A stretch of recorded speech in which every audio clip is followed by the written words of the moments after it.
Officiellement, Manuel Valls poursuit sa campagne contre l'insécurité.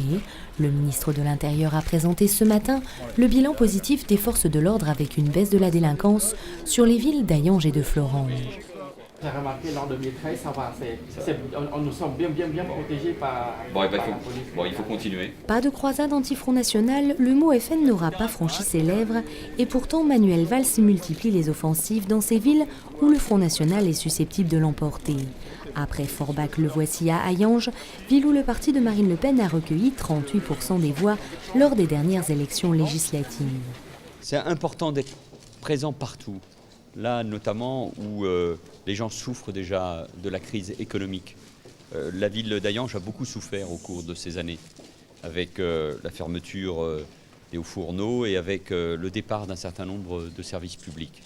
Et c'est pour cela que j'ai dit au maire que le commissariat restait bien ici, contrairement à certaines rumeurs. Ici, le message est à nouveau très clair, pas question de laisser au Front National le monopole de la sécurité. La sécurité, elle n'est certainement ni la propriété du Front National, ni la propriété de la droite. Elle n'est pas la propriété de la droite parce que pendant des années, M. Sarkozy a supprimé des milliers de postes de gendarmerie, de gendarmes et de policiers. Un déplacement hautement symbolique. À Hayange, un taux de chômage de 14% et la fermeture récente des hauts fourneaux ont laissé un goût amer chez beaucoup d'habitants.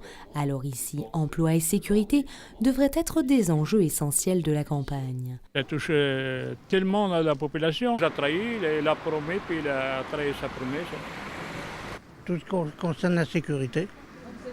Parce que, soi-disant qu'à Hayange, il n'y a rien de spécial, mais il y a quand même des délinquants. Pourtant, en baisse dans les sondages, Manuel Valls s'entend bien peser dans la campagne à moins de 3 mois des prochaines élections municipales.